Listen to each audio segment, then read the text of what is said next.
aspirants. So we are doing current affairs analysis in a very short and precise way.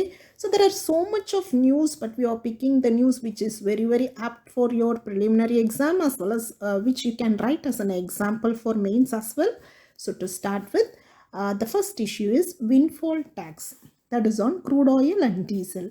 See, what is a windfall tax? See, remember, candidate, this kind of new terms you can expect in economy paper, particularly for prelims. See, all about windfall tax. It is designed that tax the profits a company derives from external. See, if a X company get a profit from an external source, from an external event, so in that profit there will be a separate tax called windfall taxes.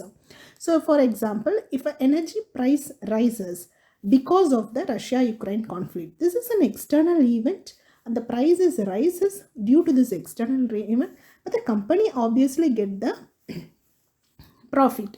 So from this profit, the government will fill a tax called windfall tax. So this is not actively did, but this is some kind of expansion of a tax. So windfall is defined as an unearned, unanticipated gain in income, because there won't be any effort or any expenses. It is something happen due to unforeseen circumstances. So government typically levy a one-off tax retrospectively over and above the normal rates. That is called windfall tax. Okay.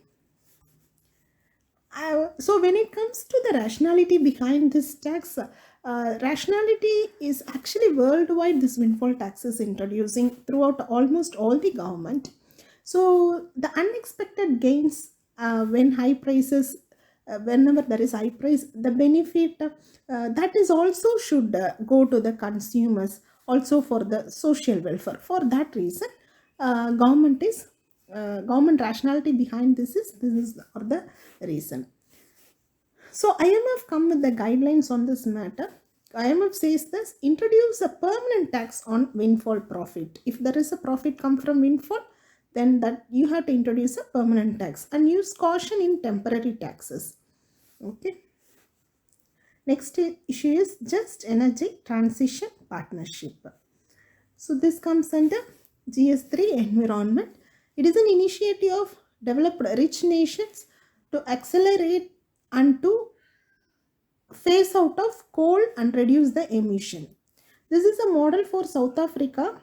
The aim is to reduce emissions in energy sector, and it makes various funding options also available for developing countries.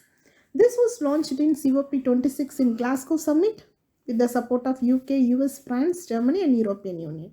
Followed that, G7 was also announced. And India argues that coal cannot be signaled out as a polluting fuel.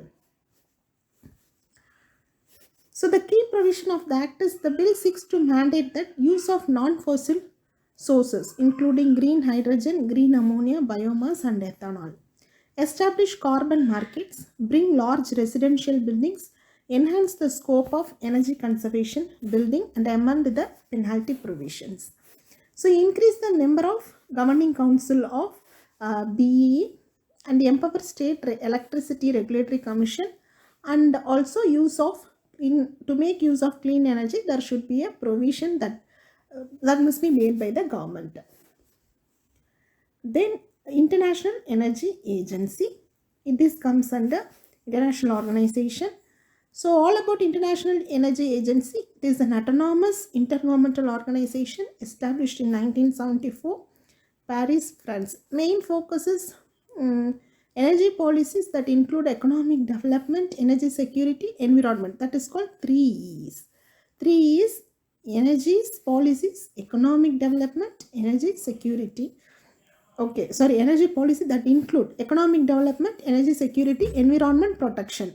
The need is to establish in the wake of the oil crisis of 1973 to 74, which happened during that era. So IAS is made up of 30 member countries. It includes 8 associate countries. So Chile, Colombia, Israel and Lithuania, they are also seeking for full membership. So a candidate country to the IAA must be a member country of the OECD.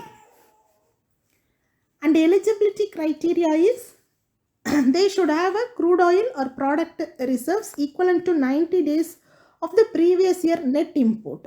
And India's current strategic oil reserve is equal to 9.5 days of its requirement. Okay. And demand restraint program is also to reduce oil consumption up to 10%, and legislation and organization to operate the SERM on a national basis, and legislation and measures to ensure that oil company under its jurisdiction report information upon request, measures in place to ensure the capability. Okay, the major reports of IEA, this is important for prelims: World Energy Outlook, World Energy Investment, Energy Statistics, Energy Balances, Energy Technology Perspectives, and India Energy Outlook Report. Okay, thank you. Have a great day.